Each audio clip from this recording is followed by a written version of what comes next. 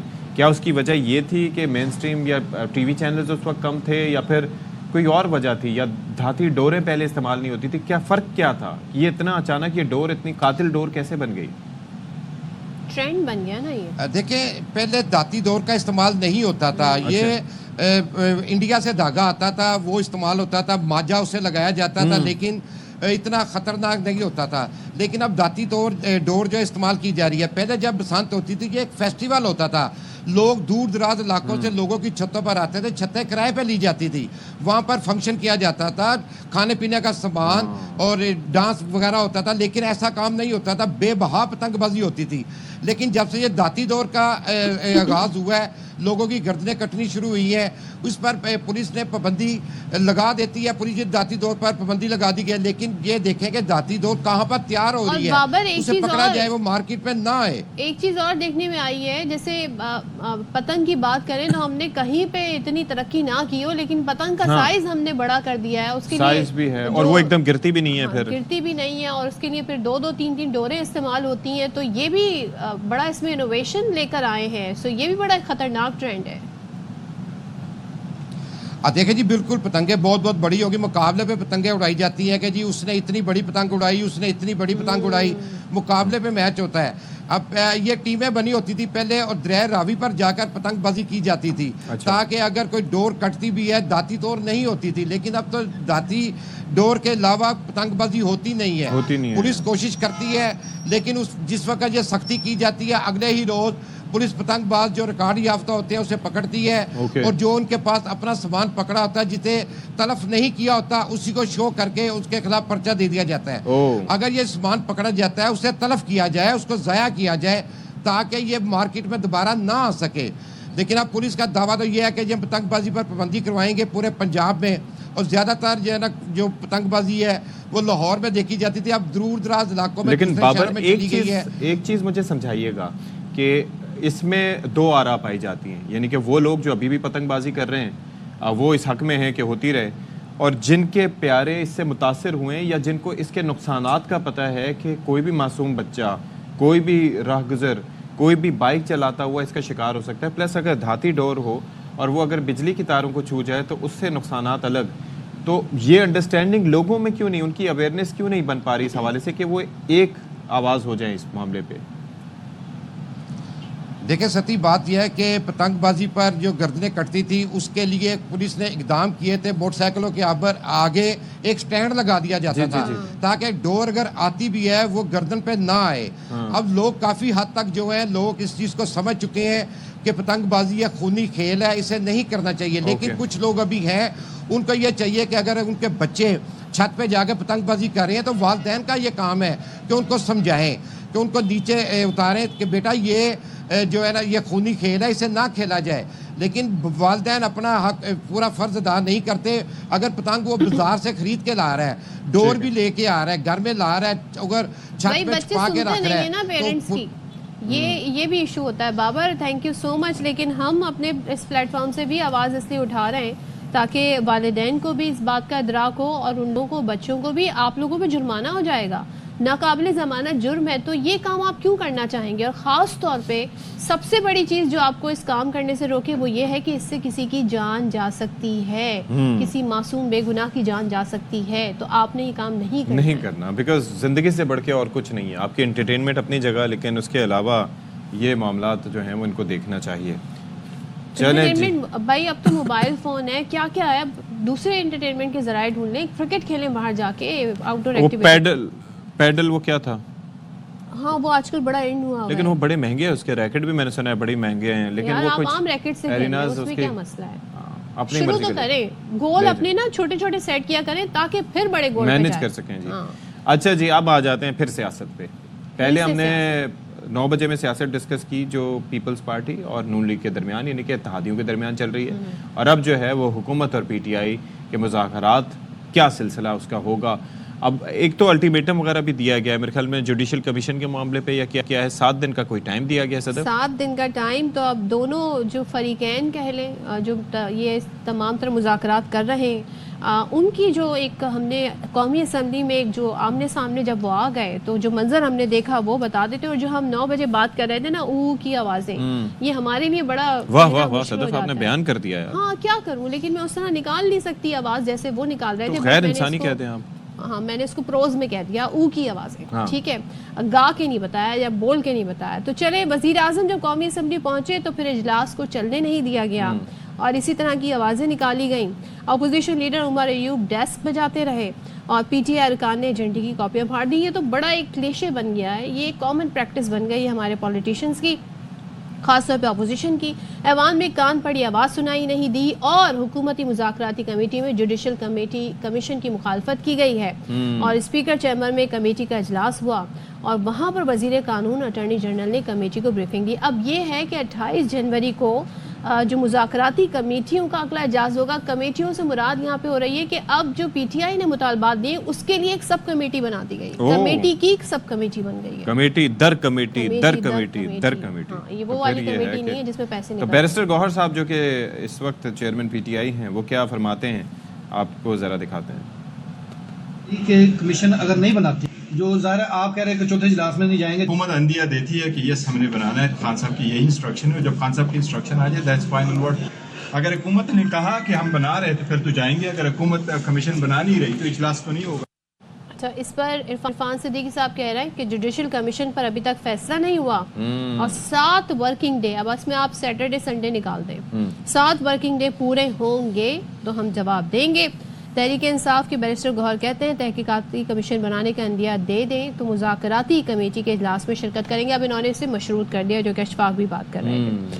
ساتھ ہی جی اب اجلاس جمعے کی صبح 10 بجے طلب کیا گیا ہے جو کہ مشترکہ اجلاس ہوگا. تو کیا ہوگا اب ذرا بات کر لیتے ہیں. حکومت مذاکراتی کمیٹی کے رکن ہیں اعجاز الحق صاحب، ان سے ذرا بات کرتے ہیں. بہت شکریہ جی آپ ہمارے ساتھ موجود ہیں. اعجاز الحق صاحب، ایک تو اسمبلی میں ویسے احتجاج کے مختلف طریقے ہوتے ہیں، یہ پیپر پھاڑ دیتے ہیں ایجنڈے کی کاپیاں، لیکن یہ جو آوازیں نکالی جا رہی ہوتی ہیں یہ تو ہر کسی کو ایک وقتہ پڑ جاتا ہے ان کو مینیج کرنا. یہ کیا کس جانب جا رہا ہے یہ ہمارا احتجاج؟ ویسے دیکھیے یہ ایک پارلیمنٹ کی آپ کہہ لیں کہ ٹریڈیشن ہی بن گئی ہے کہ اپوزیشن جو ہے نا احتجاج کے نئے طریقے جو ہے وہ ڈھونڈتی ہے. اچھا. اور آج کل انہوں نے جو ہے وہ ایک ایگزامپل دیا تھا پرائم منسٹر نے جاپان میں احتجاج کا، انہوں نے اسے فالو کرنا شروع کر دیا. اچھا. تو میں خیال ہے دنیا کی ہر پارلیمنٹ کے اندر نا کہ تھوڑی بہت لڑائی، تھوڑا بہت شور شرابہ تو یہ ہوتا رہتا ہے، لیکن اتنا نہیں ہونا چاہیے کہ آپ بالکل لیجسلیشن بھی نہ کر سکیں، آپ قانون سازی سے بھی دور ہو جائیں اور آپ مطلب ایک دوسرے کی بات بھی نہ سن سکیں. اور پھر آج کل نا بہت سے اسٹوڈنٹس آ رہے ہیں پارلیمنٹ کے اندر، اور جب وہ اسٹوڈنٹس آتے ہیں پارلیمنٹ کے اندر اور وہ مطلب بیسیکلی تو وہ اس لیے آتے ہیں کہ دے لک اپ ٹو دا پارلیمنٹ، اور جب آ کر اس قسم کی چیزیں دیکھتے ہیں تو وہ ایک بڑا غلط تاثر جو ہے وہ جاتا ہے. وہ کہتے ہیں جی اس سے دور ہی رہیں تو زیادہ اچھا. سوچیں اگر کوئی یہ چاہے کہ میں نے مستقبل میں پولیٹیشین بننا ہے تو وہ کیا امپریشن لے کے جاتا ہوگا.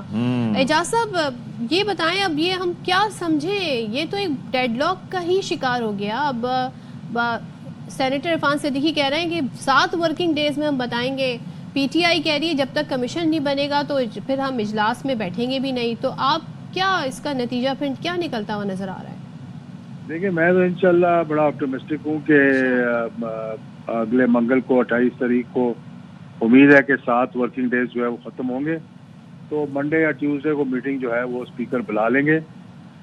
سب کمیٹی کا اجلاس ایک کل ہوا تھا مشاورتی طور پر، اور آج ذرا تفصیل سے دیکھیں گے اس کے اندر کہ کیا کیا قانونی نقطے کیا ہیں اس پہ کمیشن بنانے پر اور دیگر معاملات جو انہوں نے اٹھائے ہیں اس کے اندر اس کا جائزہ لیا جائے گا. اور سب کمیٹی بنانے کا جو مطلب خیال اس لیے آیا کہ اس کمیٹی کے اندر کوئی قانون دان نہیں تھا، تو اس میں آپ نے اپنے لا منسٹر کو اور اٹارنی جنرل کو جو ہے وہ آپٹ کرنا تھا اس کے اندر آ کر، تاکہ وہ ایکسپلین کر سکیں کہ اس کے لیگل پہلو کیا ہیں. تو اس لیے وہ سب کمیٹی بنائی ہے. اس کا آج اجلاس ہوگا 4:30 بجے اور انشاءاللہ پھر قانونی پہلوؤں پہ گفتگو ہوگی. تو اس کا مطلب یہ کہ کمیشن بن جائے گا؟